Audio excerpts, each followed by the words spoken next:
Coming up, the 2025-2026 roller coaster of a season is over for the Orlando Magic with their Game 7 loss in the first round to Detroit. We'll go over all the Game 7 stats and preview the offseason. But first, this is the Orlando Magic Nation, your source for all things Orlando Magic on YouTube. For Magic fans, by a Magic fan. I'm Edwin Valentine. I want to thank you very much for clicking on this video and spending a little bit of time talking Magic with me. Got to do the normal YouTube things, like, share, drop a comment below on how you feel this season went. And if you want to do so, hit that subscribe so you don't miss out on any content that I produce. And if you're an audio podcast listener, make sure to rate the show 5 stars and share it with another Orlando Magic fan, as it really helps the show grow by getting to more people. All right, we'll get started now. Game 7 kind of went as what a lot of us had expected. I thought the Magic would lead a little bit later into the game, maybe into the second half, to kind of give Detroit a little bit of run for their money. In the end, the Magic led until about 3 minutes left in the second quarter, and from then on, it just ended up being an avalanche for Detroit. It reminded me a little bit of the the Game 5 loss last year in the playoffs to Boston, where the Magic were in it for pretty much all the games. Then on that Game 5, once Paolo ended up getting into foul trouble and they took him out of the game, then there was just the avalanche in the third quarter of that Game 5, and the Magic ended up losing big, and that was the end of last season. So kind of pretty much the same thing that happened in this one. The Magic were able, they continued to fight. They continued to keep it to a respectable amount for much of the second half, but they were just outmatched, really. Paolo ended up doing it all again by himself. Unfortunately, nobody came along for the ride. Paolo had a big game. He continues to do what he does in the playoffs. Even with a couple kind of stinkers he had along the way in this game, he still averaged over 26 points a game in the playoffs with a 45 piece and a 38 piece. So Paolo is who he is. With his comments after the game, let's hope that next year during the regular season we see more of these types of games with more efficiency and more focused, and things being a bit more uncomfortable. So we'll see what ends up happening with Mosley. We'll see what ends up happening with Weltman. We'll see if there's going to be massive changes to the roster, because it's going to get very expensive. Again, we'll talk about that at the end. But in this game, they started Jamal Cain again, and really there just wasn't too much for him from him really on the defensive end. He did have a couple good blocks, but he wasn't really stopping Cade. Now Cade wasn't doing it all by himself in this one, unfortunately. Tobias came along for the ride with Cade, scoring over 30 points, or scoring 30 points as well. Cade ended up with 32 points just along the way, just kind of methodically, as he has pretty much of the season. Or the series, he's pretty much just scored 30 points a game, but he had to do it a lot by himself. That wasn't the case this one, and that's why you get Game 7 in your home court, because we know normally the others end up playing much better on their home court. So Harris had a good game. We had Jenkins with a little bit of a good game. Thompson was out there. Duran finally had his double-double. Took 7 games, but he ended up getting his double-double. So the Magic defense was there for much of the game. They just really couldn't do anything on offense again, which is really disappointing, right? When you think of where we were 6 quarters ago and where they were, and then 6 quarters later for them to have totally collapsed the entire series and losing it. Now, should the Magic have been here? They were the 8th seed. They should have been higher because of the regular season, but due to injuries and mostly inconsistency, like I don't think the injuries should be, or I don't know if they are, but they definitely should not be the reason that we perform so poorly, or the reasoning and the rationale, just like they did last year by kind of using that as a cop-out to the inconsistent play. This year, Franz was out, yes, but we had Desmond, we had Jalen for much of the season. We had Wendell Carter pretty much the whole entire season. Paolo played over 70 games. We had enough talent in the East. I know the East was better this year, but still, we had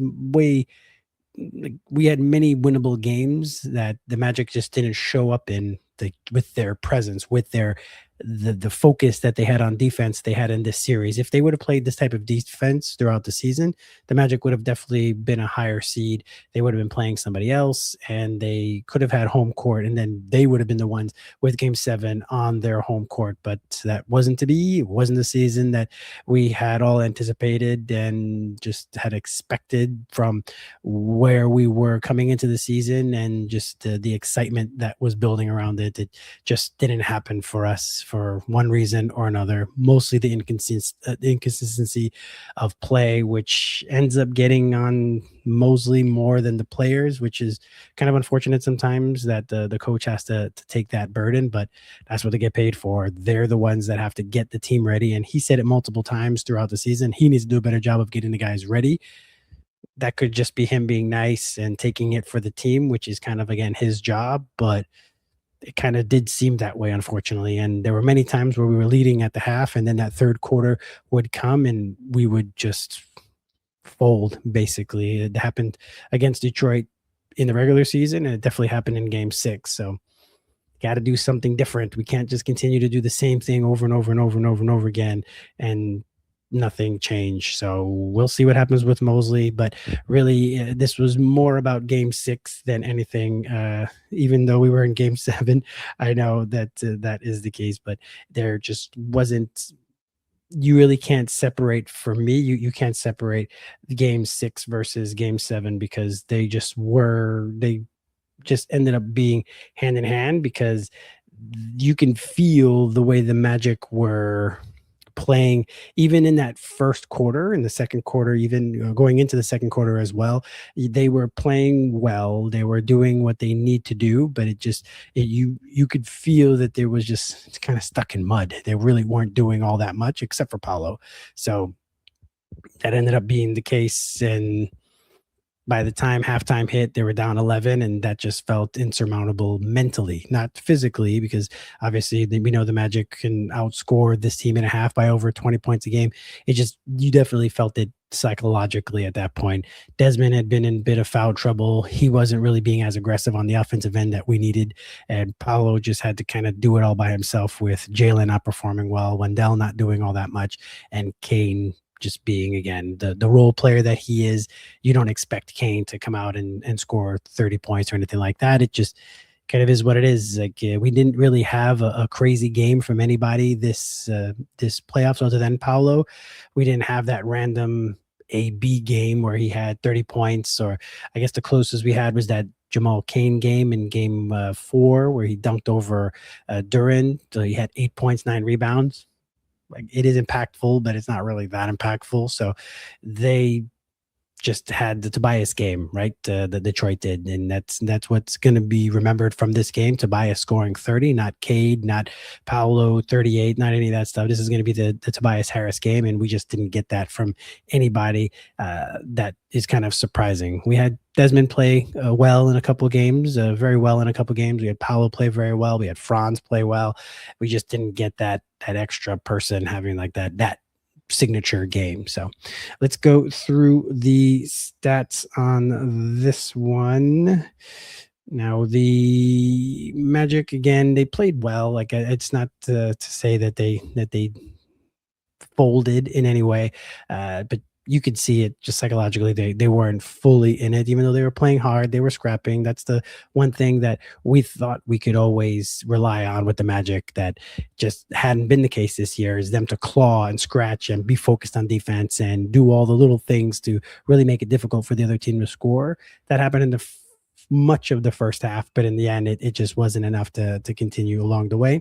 So Jamal Cain in 23 minutes, 2 of 6 from the field, 1 of 3 from 3, 0 of 1 from the free throw line, 4 rebounds, 1 assist, 2 blocks for his 5 points in a -16. The minuses are all going to be minus, basically, because the Magic really shortened their bench and they really played only 6 guys in this one. Paolo had the great game, 14 of 25 from the field, 4 of 7 from 3, 6 of 8 from the free throw line, 9 rebounds, 6 assists, 1 block, 5 turnovers. The beginning of the second half, he had a few turnovers in a row, and that really cemented the game, because if the Magic were going to make the Pistons sweat a little bit, it would have been early in that third quarter. And instead, the Magic turned the ball over pretty much 3 out of the first 4 possessions. And that was just that. So 38 points from Paolo. Great game. Just the turnovers were a bit much. But just like with Cade earlier in the series, Paolo was by himself. So really, it stinks that they have those high turnover games. But when you're the only one doing anything, there's not much more that could be done from there. So Wendell Carter Jr., 38 minutes, 3 of 7 from the field, 1 of 4 from 3, 6 of 8 from the free throw line, 5 rebounds. Hey, it was better than 0. 2 assists, 1 block, 1 turnover for his 13 points, and negative 27 for him in the game. Not much more to say. He got outplayed in this one by Duren. He outplayed him multiple times. Wendell outplayed Duren multiple times throughout the season. So it just kind of is what it is. Nobody expected Wendell to outplay Duren so often, but kind of they did have their back and forth, but in the end, Duren with the double in game 7, when I guess it really mattered most, it kind of just is what it is. Desmond, 38 minutes of action in this one, 5 of 10, only 10 shots. I think that was the interesting thing for Desmond in this one. He didn't feel like he was super locked in, unfortunately. 3 of 5 from 3, 3 of 5 from the free throw line, 3 rebounds, 3 assists, 2 steals, 1 block for his 16 points, second on the team in scoring, and a -8, only a -8 for Desmond. Desmond wasn't as aggressive as he should have been. That just you can definitely feel that Asar Thompson's defense was affecting him, and him being the number 2 option instead of the number 3 option whenever Franz was on, then you can kind of feel that a little bit with Desmond, and he wasn't able to be as effective offensively as we needed him to be in this one. So it stinks. Jalen in 36 minutes of action, 2 of 9 from the field, 0 of 4 from 3, 2 of 2 from the free throw line, 4 rebounds, 4 assists, 4 steals, 2 blocks, 3 turnovers for his 6 points, and a -28 for Jalen. Jalen, he's that chaos agent, good and bad, I guess. I've always called it his puppy dog energy that he has, that he's running around constantly. In this one, he was able to get a bunch of stocks. He hasn't really had that opportunity in the last few games. I don't know if that's because they really put Asar Thompson in the offense a bit more on the Detroit end, so that just kind of allowed Jalen to roam closer to the ball. But Jalen offensively just struggled horribly in this game, and him being the number 4 or 5 option, that would have been ideal for him to have a Jalen game where he went 6 of 9 from 3 or anything like that. He had one good game, really, like a couple okay games, one good game, a couple okay games, and a couple real bad games. And I think this is the third of the real bad games. So we'll see what happens with Jalen. I know there's a lot of calls to try to trade Jalen or Wendell. That's going to be, I think people say that out of anger, and that's just what it is. But with our finances, it's going to be quite a challenge to be able to reconfigure totally the roster.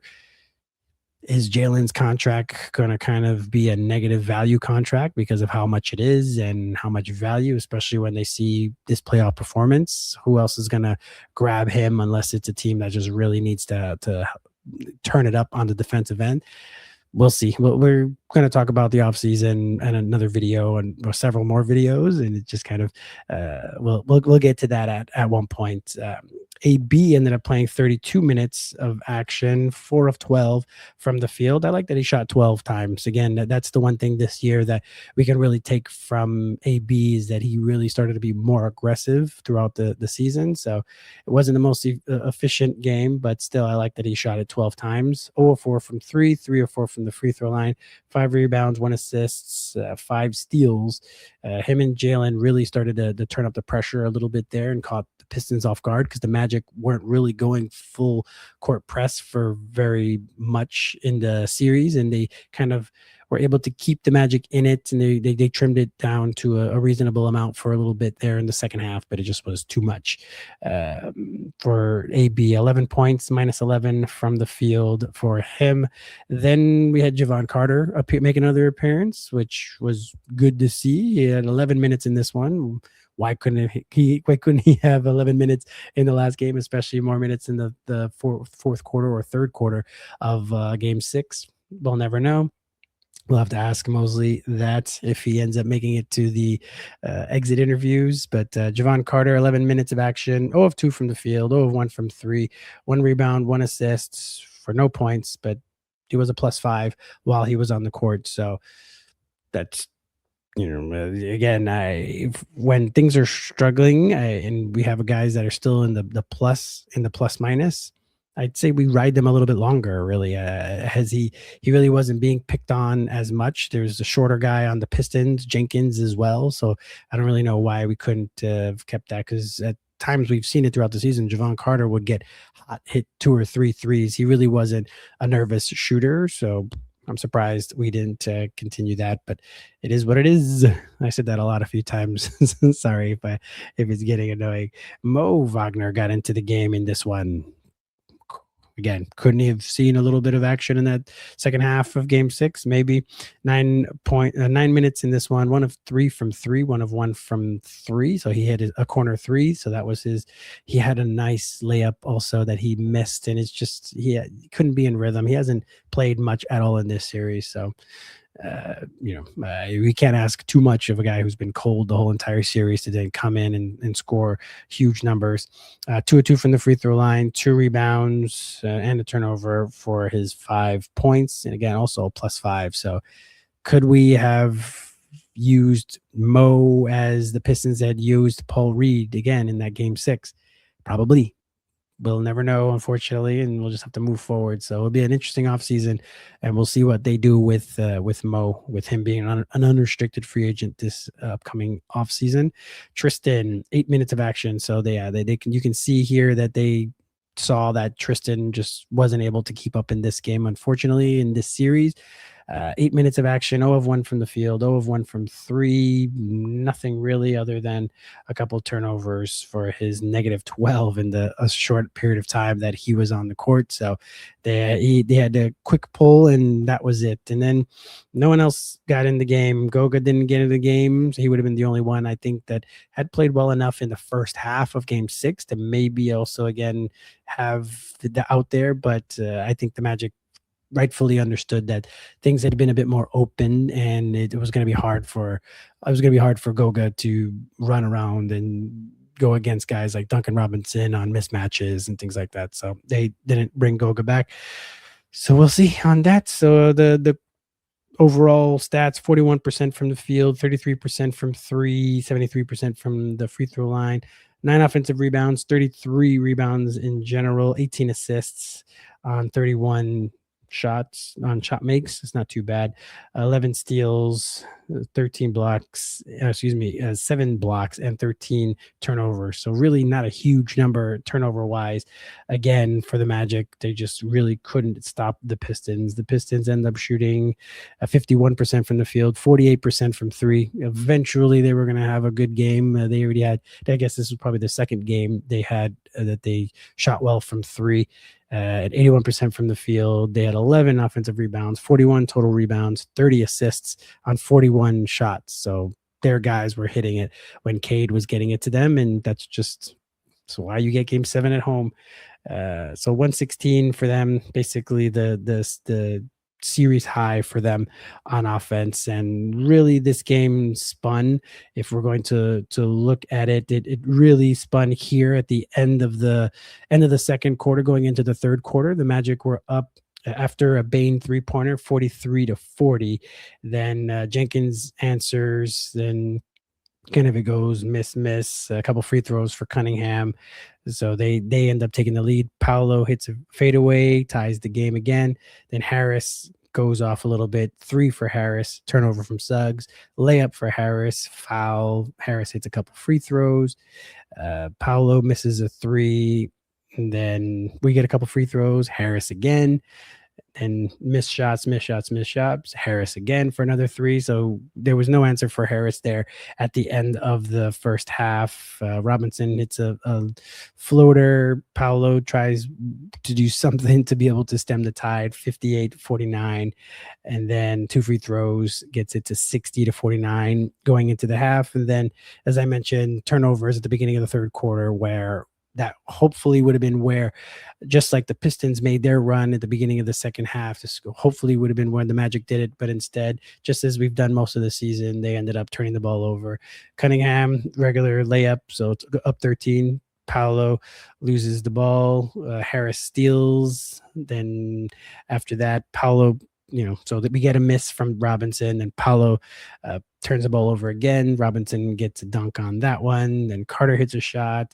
Then Paolo loses the ball again for another turnover, and then he fouls, and it becomes kind of a free for all from there. So that's just the way the cookie crumbles. Sometimes we know that as fans in the NBA, that there's just times where you do everything right. You do, just like there were a couple times in this one where Jalen had a perfect swipe at a jump shot for Harris, where he had a double clutch and he still was able to hit it. And we got lucky in a couple shots with Paolo's back of the rim, sky high three that went in, and the bank shot from Desmond. So that's just the way the ball bounces sometimes, unfortunately. And there's not too much that could be done other than you continue to fight, you continue to claw, you continue to do all the things that the Magic did, and in the end, it just wasn't enough. So that's the way that works out. Now we'll see with the off season, where are the Magic going to go? Are they going to continue to have Mosley as the coach? And if so, is he going to bring in a new lieutenant? Prunty was brought in apparently for his offensive know-how. That didn't work out so well. We also brought in Shamgod, Coach Shamgod, and that seemed to do okay, because it definitely got AB to reach another level. So with more time with him, possibly we can have another couple guys, Jace or Tristan or Paolo or Franz, could be able to have tighter dribbles, and that'll help with cutting down a lot of the turnovers that were just them giving the ball away on the dribble. We'll see on that. Will Weltman be around? Is he going to be around to be the one to make all these decisions? Because we're at a big crossroads here now. They went all in last year with bringing in Desmond. Now, what's going to be the addition? We don't need the big pieces anymore, I don't think. We just need to be able to make the small pieces, where Weltman, to give him credit, he's found guys, unfortunately, in the scrap heap, like Goga, bringing him in, Javon Carter, Mo Wagner as well, like just kind of picking up guys that were waived by other teams, bringing them in, and they've been a mainstay in Orlando. So can he do that with cheaper free agents? Because we're really not going to have that much flexibility financially next season. Again, I'll do a full video on that. If you are around from last offseason, you know that I did multiple videos on our finances, and now we're going to be really playing with aprons and what we can do, what we can't do, what trades we can't do, because a lot of people are like, oh, we need to get rid of JI and bring in Nick Claxton. It's like, we can't do that definitely right now like we did the Desmond Bain trade, because we are hard capped at the first apron.